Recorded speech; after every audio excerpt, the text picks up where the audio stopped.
அஸ்ஸலாமு அலைக்கும் friends, welcome to our channel Hana's corner. என்னடா குழம்பு வைக்கலான்னு நம்ம குழம்பிக்கிட்டு இருக்கும்போது நம்மளுக்கு சட்டுன்னு நினைவுக்கு வர்றது இந்த கத்திரிக்காய் தாங்க.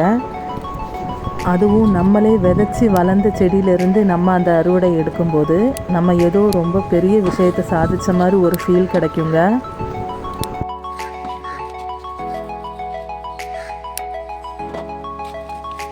நமக்கு பிடிச்ச ஒரு 4-5 காய்கறி செடியை வச்சு அதில் அறுவடை செஞ்சு பாருங்களேன்.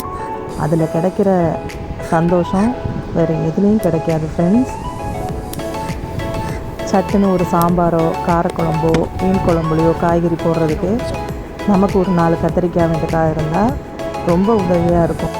அதுவும் நம்மளே வளர்த்த செடியிலேருந்து நம்ம அந்த அறுவடை எடுக்கும்போது நம்மளுக்கு கிடைக்கிற ஒரு மன நிறைவு, அது ஒவ்வொரு மாடி தோட்டம் வச்சுருக்கவங்களும் கட்டாயம் ஃபீல் பண்ணியிருப்பாங்க. எங்களுக்கு மாடி இல்லையே அப்படின்னு நீங்கள் கவலைப்படாதீங்க. ஏதாவது ஒரு இடத்துல நல்லா வெயில் படுற இடத்துல ஒரு 4 செடி, 2 தக்காளி செடி, 2 கத்திரிக்காய் செடி அப்படி வச்சு பாருங்கள் ஃப்ரெண்ட்ஸ். அதுவே நம்மளுக்கு மிகச்சிறந்த ஒரு பொழுதுபோக்காக நாளடைவில் ஆயிரும். இந்த சம்மர்லேயும் நமக்கு இன்றைக்கி கிடைச்ச அறுவடை கிட்டத்தட்ட 1 கிலோவுக்கு மேலேயே கத்திரிக்காய் கிடச்சிருக்கும்.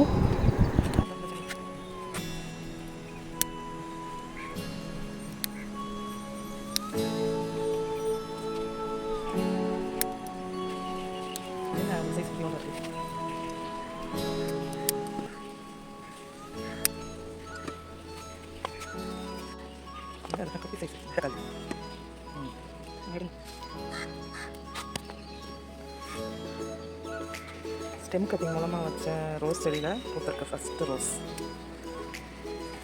அதெல்லாம் புது தளிர்கள்லாம் நிறைய இருக்குது. இந்த ரோஸையும் பாருங்க.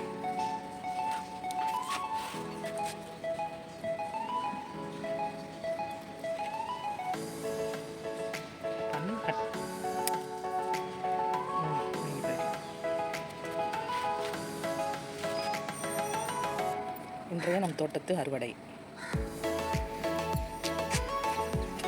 மல்லிப்பூ பூத்திருக்கு, அதையும் பறிச்சுக்கலாம்.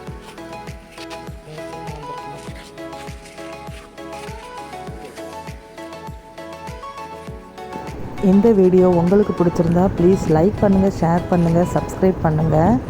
அனைத்து அன்பான உள்ளங்களுக்கும் எங்கள் அன்பான சலாம்.